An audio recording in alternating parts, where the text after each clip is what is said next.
I'm Athanase Rafanu Arantsua. I'm from Madagascar. Yeah. Donc, ce que j'ai fait, c'est que je suis un curé d'une paroisse rurale. Et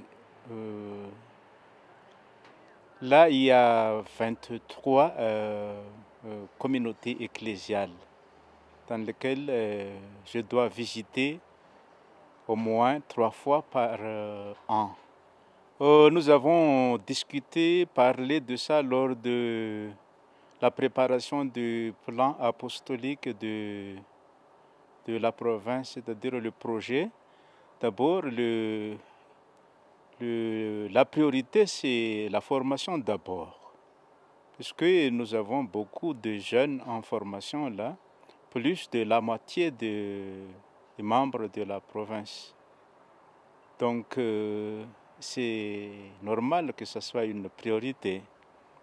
En plus de ça, on parle aussi de la formation des gens,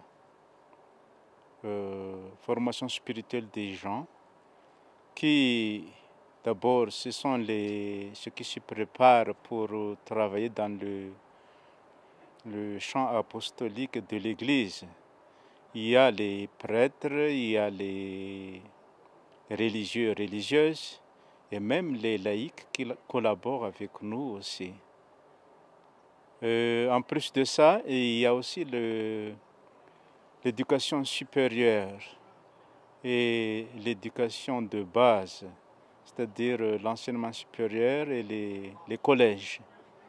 Nous avons 3 collèges, par exemple, dans la province, et nous consacrons beaucoup de jésuites dans ces collèges. Puisque, en fait, nous avons besoin des formateurs et des professeurs là. C'est pourquoi nous avons demandé de l'aide là, par exemple, de l'Afrique centrale. On a demandé des profs de philo.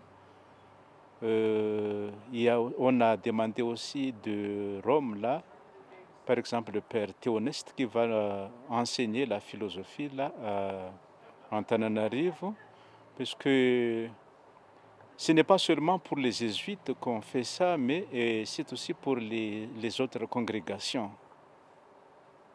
Donc, d'abord, c'est pour souligner que la formation est très importante pour nous, là, puisque tout ce qui se passe là-bas dépend de ce que font l'Église et la compagnie aussi.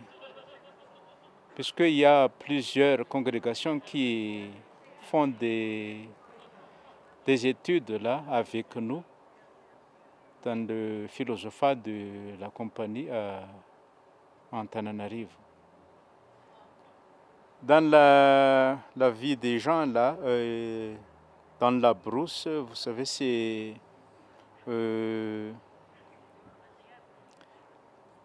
qu'est-ce qu'on peut dire? Il y a la difficulté de la vie là à cause de la crise socio-économico-politique là. Donc, dans ce sens-là, les gens s'intéressent de plus en plus là aux survies. Donc, mais on remarque aussi une soif spirituelle très ardente là, dans la vie des gens. Et plus il y a des difficultés, on recourt là